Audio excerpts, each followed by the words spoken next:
Monsieur le Président, donc comme le débat est posé, moi je vais pas y aller par quatre chemins. Cette motion, elle est tout simplement honteuse. Honteuse. Elle est honteuse.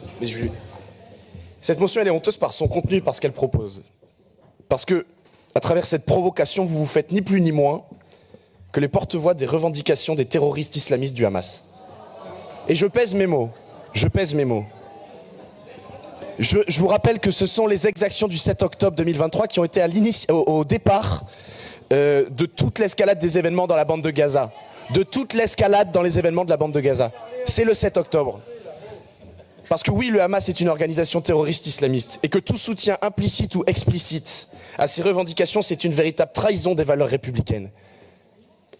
Alors que la France lutte depuis longtemps contre le terrorisme islamiste, reconnaître l'État de Palestine en l'État serait une insulte à l'État d'Israël qui est un allié essentiel dans ce combat. Et surtout, ce serait une insulte à tous nos compatriotes juifs qui ont vécu dans leur chair le pogrom du 7 octobre dans lequel 49 Français ont été tués et qui subissent depuis une montée considérable des actes antisémites, 1570 actes en 2024, une multiplication par 5 depuis 2017, en raison de l'instrumentalisation que l'extrême gauche, donc vous tous, faites de ce conflit. En ce sens, vous portez une responsabilité dans ces faits. Et non, cet antisémitisme n'est pas résiduel comme votre gourou Jean-Luc Mélenchon le dit.